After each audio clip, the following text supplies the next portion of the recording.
তো বর্তমানে ভিডিও স্ক্রিনে আপনারা দেখতে পাচ্ছেন যে এটি একটি কর্মসংস্থান পত্রিকা। আর এই কর্মসংস্থান পত্রিকাটা আমরা যদি একটু বড় করে দেখি তাহলে দেখতে পাবো এটি কত তারিখের কর্মসংস্থান পত্রিকা।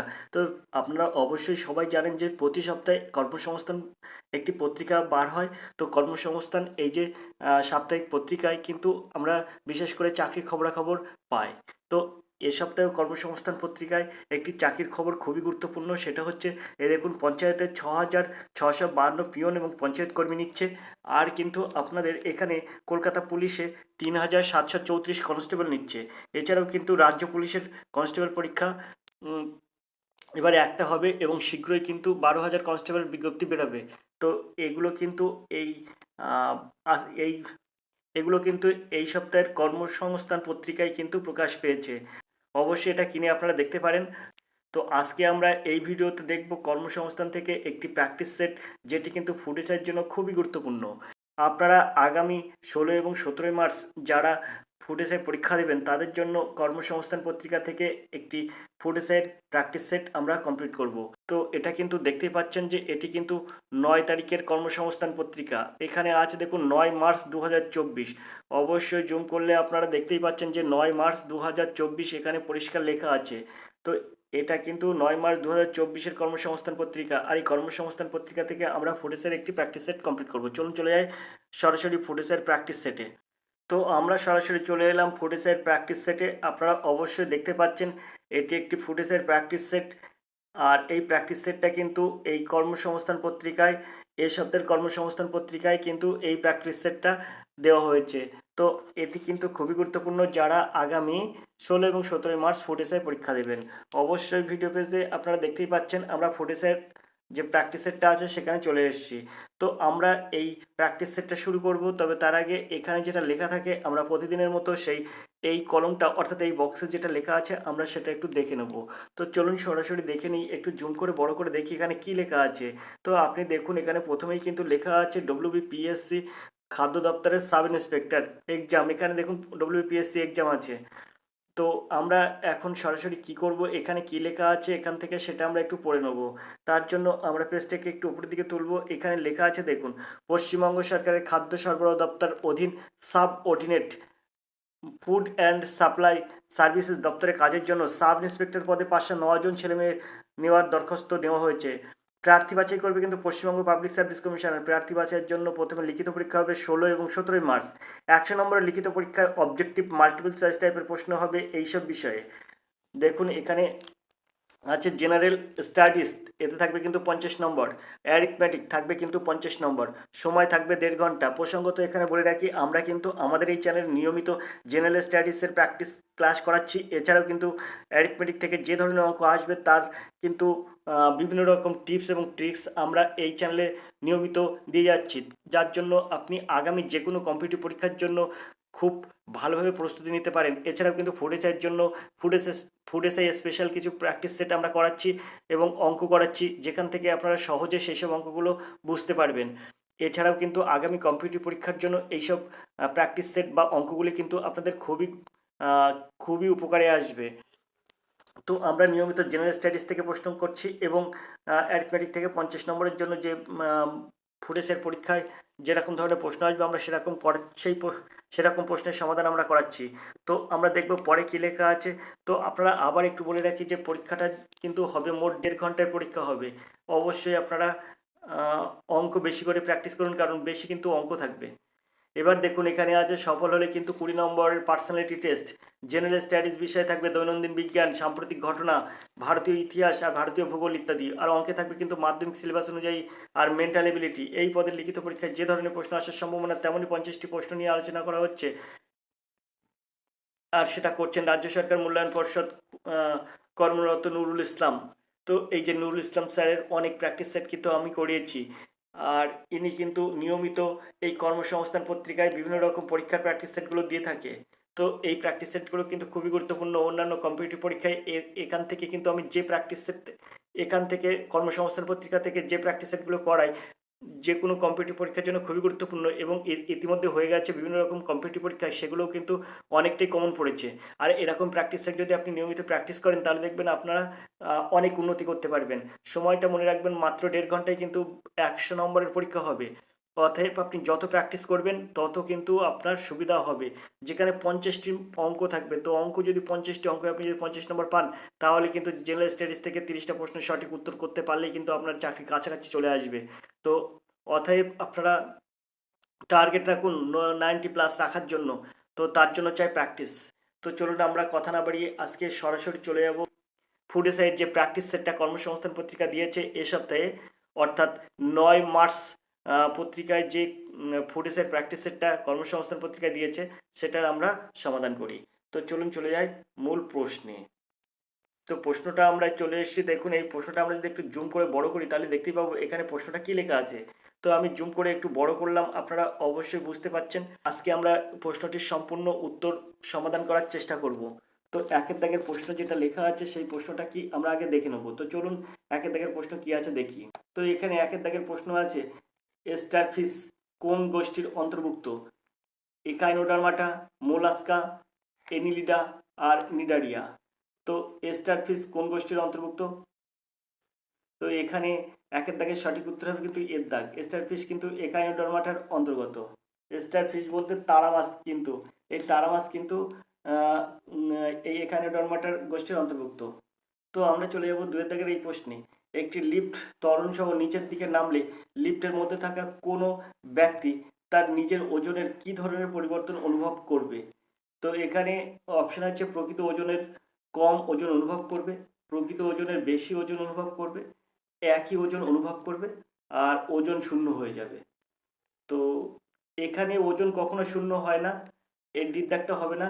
এখানে ওজন কখনো শূন্য হবে না, কারণ ওজন শূন্য হয় কখন? মাটি মানে ভূমি থেকে শেষ মুহূর্তে ভূমিতে পড়ার সময়, কোনো বস্তু উপর থেকে ভূমিতে পড়ার সময় শেষ মুহূর্তে যে অবস্থায় থাকে তখন বস্তুর ওজন শূন্য হয়। কিন্তু এখানে বলছে একটি লিফট ত্বরণ সহ নিচের দিকে নামলে লিফটের মধ্যে থাকা কোনো ব্যক্তি তার নিজের ওজনের কি পরিবর্তন অনুভব করবে? কখনো শূন্য হবে না।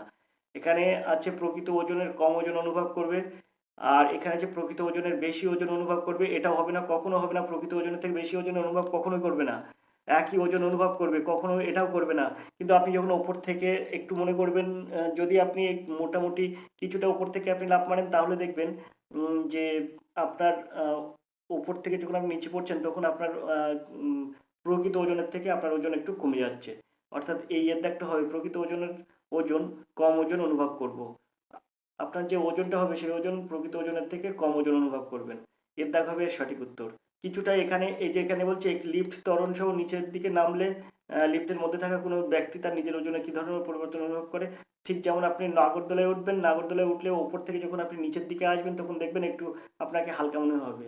তো এর দাগটা হবে এখানে সঠিক উত্তর। চলে যাবো আমরা তিনের দাগের প্রশ্নে। তিনের দাগের প্রশ্নটা কী আছে দেখবো।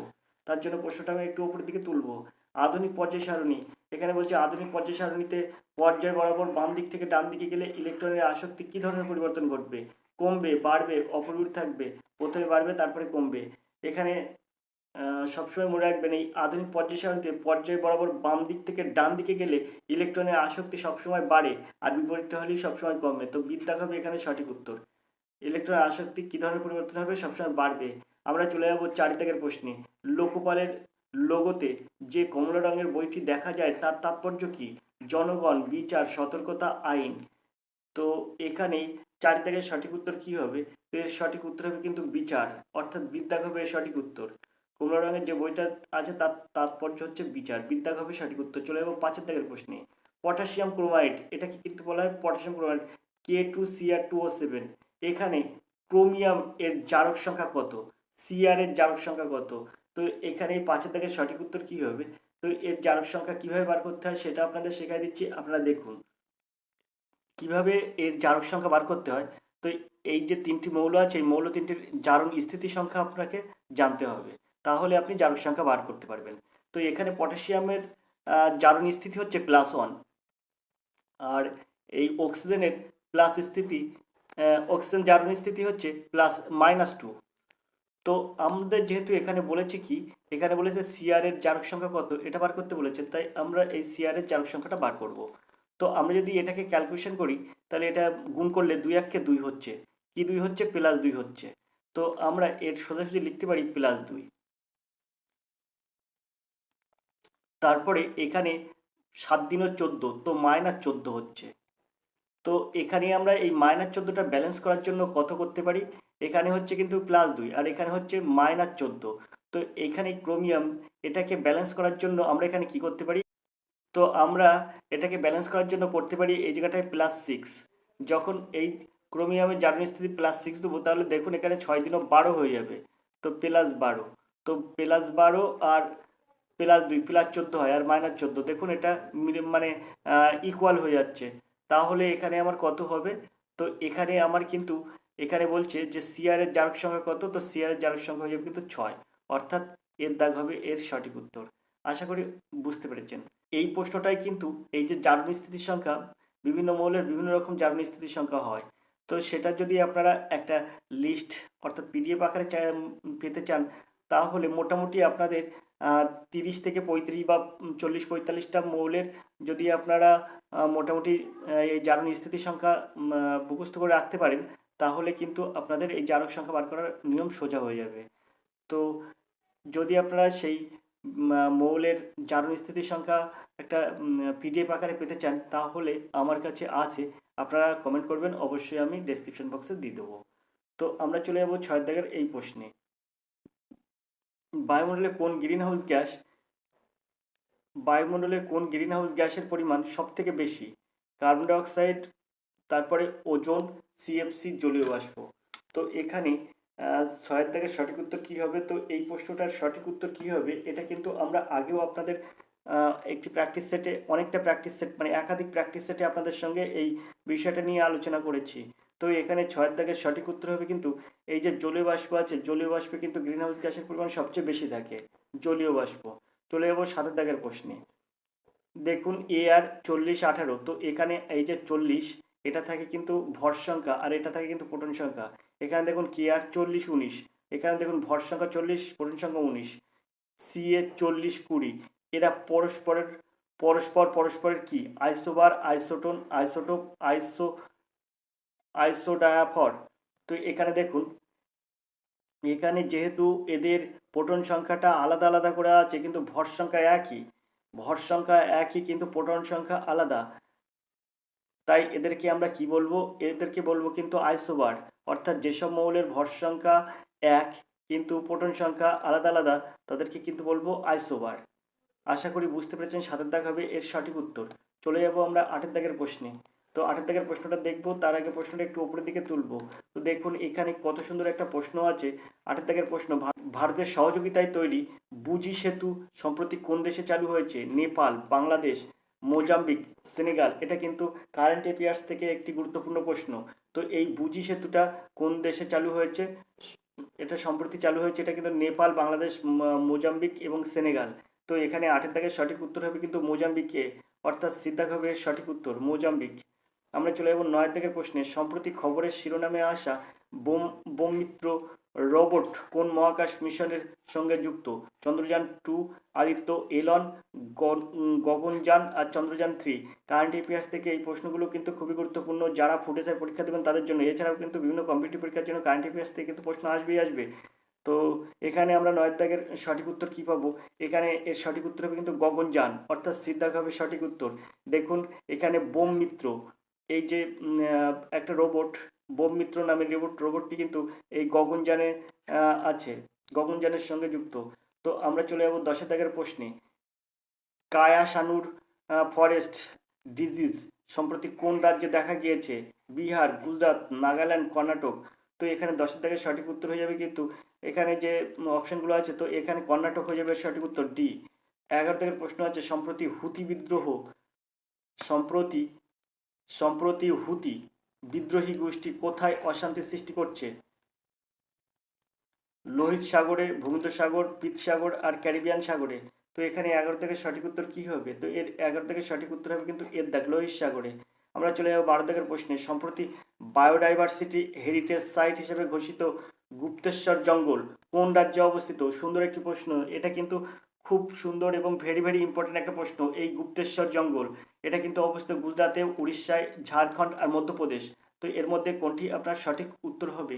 তো এর সঠিক উত্তর হবে কিন্তু উড়িষ্যায় অবস্থিত। এর আগের কিছুদিন আগে একটি প্র্যাকটিস সেট করিয়েছি, তাতে কিন্তু এই প্রশ্নটা ছিল গুপ্তেশ্বর জঙ্গল, এটা কিন্তু উড়িষ্যায় অবস্থিত, অর্থাৎ বিদ্যাক হবে এর সঠিক উত্তর। চলে যাবো আমরা 13 দাগের প্রশ্নে।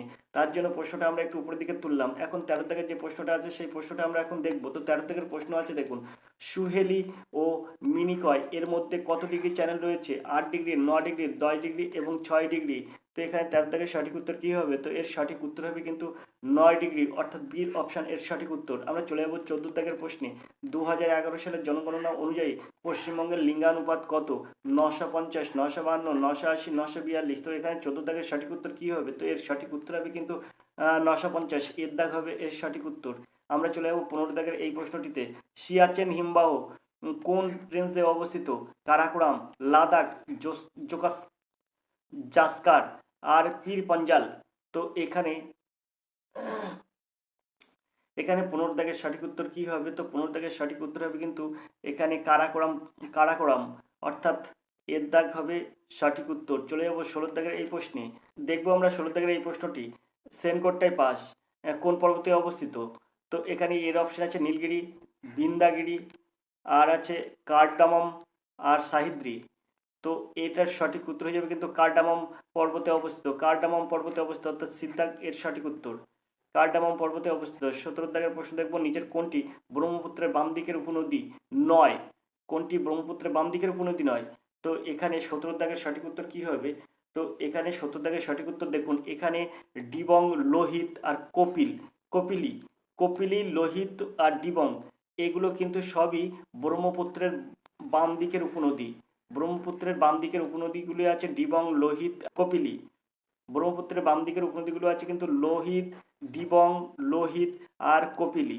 কিন্তু ডান মানে বাম দিকের উপনদী নয়, সেটা হচ্ছে বার্নাডি কিন্তু বাম দিকের উপনদী নয়, অর্থাৎ ডিদ্দাগ হবে এর সঠিক উত্তর। ডিদ্দাগ হবে এর সঠিক উত্তর। চলে যাবো আমরা 18 দাগের এই প্রশ্নে। তার জন্য প্রশ্নটা আমরা একটু উপরের দিকে তুলবো। তো 18 দাগের যে প্রশ্নটা আমরা এখন দেখবো সেটা হচ্ছে আছে, দেখুন, বাগলিহার বাঁধ কোন নদীর উপরে অবস্থিত? চেনাব, ঝিলাম, নর্মদা, কৃষ্ণা। তো এখানে 18 দাগের সঠিক উত্তর কি হবে? তো এটা চেনাব নদীর উপরে অবস্থিত। চলে যাবো 19 দাগের প্রশ্নে। আন্তঃরাজ্য পরিষদের সভাপতিত্ব করেন কে? রাষ্ট্রপতি, সুপ্রিম কোর্টের প্রধান বিচারপতি, প্রধানমন্ত্রী আর স্বরাষ্ট্রমন্ত্রী। তো এখানে 19 দাগের সঠিক উত্তর কি হবে? তো এর সঠিক উত্তর হবে কিন্তু প্রধানমন্ত্রী, অর্থাৎ সিদ্ধাক হবে সঠিক উত্তর। চলে যাবো আমরা 20 দাগের প্রশ্নে। প্রথম লোকপাল ও লোকায়ুক্ত বিল কত সালে লোকসভায় পাশ হয়? 1968, 1969, 2013 আর 2005। তো এখানে 20 দাগের সঠিক উত্তর কি হবে? তো 20 দাগের সঠিক উত্তর হবে 1968 সালে, এর দাগ হবে সঠিক উত্তর। আমরা কিছুদিন আগে একটি প্র্যাকটিস সেটে এই প্রশ্নটির সমাধান করেছি। 1968 সালে কিন্তু প্রথম লোকপাল ও লোকায়ুক্ত বিল লোকসভায় পাশ হয় 1968 সালে, এর দাগ হবে এর সঠিক উত্তর। আমরা চলে যাবো 21 দাগের প্রশ্নে। মানবিক পেনশন প্রকল্প 2018 এর উদ্দেশ্য কি ছিল? পরিযায়ী শ্রমিকদের মাসিক 1000 টাকা প্রদান, পথ দুর্ঘটনায় মারা গেলে ব্যক্তির পরিবারকে 2 লাখ টাকা প্রদান, সির অপশন আছে প্রতিবন্ধী ব্যক্তির মাসিক 1000 টাকা করে প্রদান, আর স্বনির্ভর গোষ্ঠীকে বার্ষিক 5000 টাকা আর্থিক সাহায্য। তো এখানে মানবিক পেনশন প্রকল্প 2018 এর উদ্দেশ্য কি? তো এই প্রশ্নের সঠিক উত্তর হবে কি? মানবিক পেনশন প্রকল্প 2018 এর উদ্দেশ্য হচ্ছে প্রতিবন্ধী ব্যক্তিদের মাসিক 1000 টাকা করে প্রদান, অর্থাৎ সিদ্ধাক হবে এর সঠিক উত্তর। মানবিক পেনশন প্রকল্প 2018 এর উদ্দেশ্য হচ্ছে প্রতিবন্ধী ব্যক্তিদের মাসিক 1000 টাকা করে প্রদান। আমরা চলে যাব 22 দাগের প্রশ্নে। তো তার আগে প্রশ্নটা আমরা একটু উপরের দিকে তুলবো। 22 দাগের যে প্রশ্নটা আছে সেই প্রশ্নটা দেখুন। প্রশ্ন আছে, গণপরিষদের প্রধান সদস্য সচিদানন্দ সিনহাকে সবথেকে বয়স্ক বা প্রবীণ নাগরিক সভাপতি হিসেবে নির্বাচিত বা মনোনীত করার প্রক্রিয়া কোন দেশ থেকে গ্রহণ করা হয়েছিল? ফ্রান্স, যুক্তরাজ্য, মার্কিন যুক্তরাষ্ট্র, কানাডা। তো এখানে 22 দাগের সঠিক উত্তর কি হবে? তো এর সঠিক উত্তর হবে কিন্তু ফ্রান্স থেকে এসেছিল। এই ফ্রান্স এর সঠিক উত্তর, এর দাগ হবে এর সঠিক উত্তর ফ্রান্স। অর্থাৎ 23 দাগে অর্থাৎ ফ্রান্স হবে এর সঠিক উত্তর, এর দাগ এর সঠিক উত্তর হবে। আমরা চলে যাব 23 দাগের প্রশ্নে। স্বাধীনতার পরবর্তীকালে শিক্ষার উন্নয়নের জন্য প্রথম কোন কমিশন নিয়োগ করা হয়েছিল? কোঠারি কমিশন আছে, সারকারিয়া কমিশন, তারপরে আছে পুঞ্চি কমিশন আর রাধাকৃষ্ণ কমিশন। তো এখানে 23 দাগের সঠিক উত্তর কি হবে? তো 23 দাগের সঠিক উত্তর হয়ে যাবে কিন্তু এখানে রাধাকৃষ্ণন কমিশন, ডিদ্দাগ হবে এর সঠিক উত্তর। এই প্রশ্নটা আমরা অনেকবার প্র্যাকটিস সেটে করেছি। রাধাকৃষ্ণন কমিশন কিন্তু স্বাধীনতার পরবর্তীকালে শিক্ষার জন্য প্রথম কোন কমিশন নিয়োগ করা হয়? তো এটা হচ্ছে রাধাকৃষ্ণন কমিশন, অর্থাৎ দিক হবে সঠিক উত্তর। আমরা চলে যাবো 24 দাগের প্রশ্নে। কত সালে মসিউরু রাজ্যের কত সালে মহীশূর রাজ্যের নাম বদল করে কর্ণাটক করা হয়? 1973, 2002, 2011 আর 1969। তো এখানে 24 দাগের সঠিক উত্তর কী হবে? তো এর সঠিক উত্তর হবে কিন্তু 1973 সালে মহীশূর রাজ্যকে কর্ণাটক রাজ্যে পরিণত করা হয় 1973 সালে। এর দাগ হবে সঠিক উত্তর। চলে যাবো 25 দাগের প্রশ্নে। পশ্চিমবঙ্গ সরকার কত সালে কৃষক বন্ধু প্রকল্প চালু করেন? 2014, 2016, 2018, 2019। তো এখানে 25 দাগের সঠিক উত্তর কী হবে? তো এর সঠিক উত্তর হবে কিন্তু ডি, অর্থাৎ 2019 সালে কিন্তু কৃষক বন্ধু প্রকল্প চালু হয়। 2019 সালে ডির দাগ হবে সঠিক উত্তর। আশা করি বুঝতে পেরেছেন। তো আমরা চলে যাবো পরের প্রশ্নে। পরের প্রশ্ন দেখবো কী আছে। তো এখানে 25 দাগ পর্যন্ত জেনারেল স্টাডিজ থেকে প্রশ্ন ছিল। এই 25 দাগের প্রশ্ন পর্যন্ত কিন্তু জেনারেল স্টাডিজ থেকে ছিল, অর্থাৎ এই পশ্চিমবঙ্গ সরকার কত সালে কৃষক বন্ধু প্রকল্প চালু করে? 2019 সাল থেকে।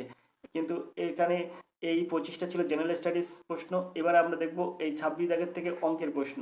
আমরা আজকে করছি কিন্তু ফুডেসের একটি প্র্যাকটিস সেট, যেটি কিন্তু 9 মার্চ কর্মসংস্থান পত্রিকায় প্রকাশ হয়েছে এমন একটি প্র্যাকটিস সেট। তো আমরা 26 দাগের প্রশ্ন দেখব। তবে 26 দাগের প্রশ্ন অঙ্ক শুরু। আপনারা ইতিমধ্যে জেনে গেছেন ফুডেসের পরীক্ষায় কিন্তু 50টি জেনারেল স্টাডিজ প্রশ্ন থাকবে, 50টি অঙ্ক প্রশ্ন থাকবে। আজকের কর্মসংস্থান পত্রিকা 9 মার্চের কর্মসংস্থান পত্রিকায় এবং এই অর্থাৎ এ সপ্তাহের কর্মসংস্থান পত্রিকায় যে প্র্যাকটিস সেটটা প্রকাশিত হয়েছে তাতে 25টি জেনারেল স্টাডিজ থেকে প্রশ্ন এবং আর 25টি আছে অঙ্ক থেকে প্রশ্ন। তো আমরা প্রথম জেনারেল স্টাডিজ থেকে 25টা প্রশ্ন সমাধান করলাম। এবার আমরা অঙ্ক প্রশ্নের সমাধান করব। দেখবো 26 দাগের এই অঙ্কটি। দুটি মোমবাতি যাদের উচ্চতা সমান ও একই সঙ্গে মোমবাতি দুটি জ্বালানো হলো। প্রথমটি সম্পূর্ণ দহনে 10 ঘন্টা ও দ্বিতীয় মোমবাতি সম্পূর্ণ দহনে 9 ঘন্টা সময় নেয়। তাহলে কোন সময় প্রথম মোমবাতির উচ্চতা দ্বিতীয় মোমবাতির উচ্চতার দ্বিগুণ থাকবে? তো এই অঙ্কটা আপনি কিভাবে নিমেষে সহজে সমাধান করবেন দেখুন। এই অঙ্কটা এখানে নিমেষে সহজে সমাধান করে দিচ্ছি এইভাবে। এখানে এই যে সম্পূর্ণ দহন হতে 10 ঘন্টা সময় নেয় আর এটা সম্পূর্ণ দহন হতে 9 ঘন্টা সময় নেয়। এখন এই এই দুটোর 10 আর 9 এর লসাগু হয়ে যাবে কিন্তু 90। এখন যেটা প্রথম বাতিটা ধরুন যেটা ফার্স্ট আছে এই প্রথম বাতি, তো প্রথম বাতিটা কি হচ্ছে, প্রথম বাতি আমি এই সাইডে লিখলাম আর এই সাইডে লিখলাম দ্বিতীয় বাতি। এখন প্রথম বাতির 10 ঘন্টা সম্পূর্ণ দহন হতে 10 ঘন্টা সময় লাগে। আমি এখানে দিলাম এই যে 10টা এখানে বসিয়ে দিলাম প্রথম বাতির ক্ষেত্রে, আর এখানে 9 ঘন্টা সময় নেয়। তো এখানে 10 ঘন্টা সময় নেয় 90 ইউনিট শেষ হতে। তাহলে ঘন্টায় সময় নেয় কত? তো 90কে 10 দিয়ে ভাগ করলে 9 ইউনিট, আর একে 90কে 9 দিয়ে ভাগ করলে 10 ইউনিট করে ঘন্টায় সম্পূর্ণ করে। এখন এখানে বলছে দেখুন, এখানে বলছে তাহলে কোন সময় প্রথম মোমবাতির উচ্চতা দ্বিতীয় মোমবাতির উচ্চতার দ্বিগুণ থাকবে? তার আগে বলছে দুটো মোমবাতি যাদের উচ্চতা সমান একই সঙ্গে মোমবাতি দুটো জ্বালানো হলো, একই সঙ্গে মোমবাতি দুটো জ্বালানো হলো। তাহলে এখানে কোন সময় প্রথম মোমবাতির উচ্চতা অর্থাৎ সময় চেয়েছে, অর্থাৎ টি সময় উত্তর চেয়েছে। তো আমি এখানে প্রথমটার আছে কত? প্রথমটা আছে 9 ঘন্টা আর দ্বিতীয়টা আছে 10 ঘন্টা। তো আমি এখানে এই যে 90, এই 90টা দিয়ে দিচ্ছি বিয়োগ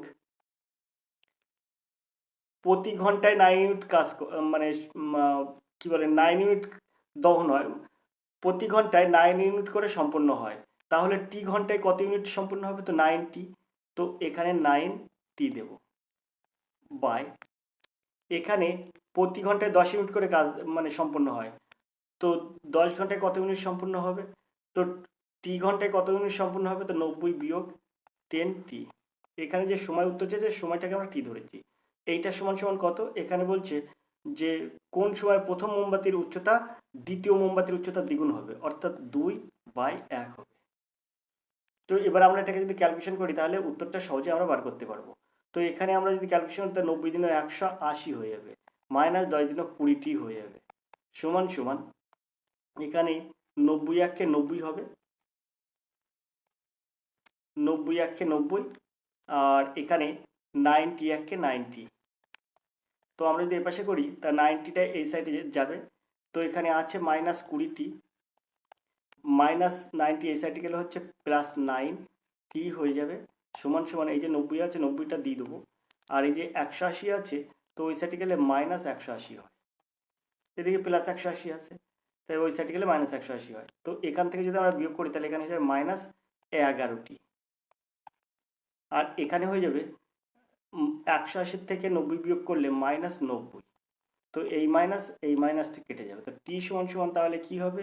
এখানে 90/11 হবে। তো এটা সমান সমান 8×11 = অর্থাৎ 8×2/11। 8×2/11 ঘন্টা কিন্তু সময় লাগবে। তো এর সঠিক উত্তর হয়ে যাবে কিন্তু এর দাগ 8×2/11 ঘন্টা। আমরা চলে যাব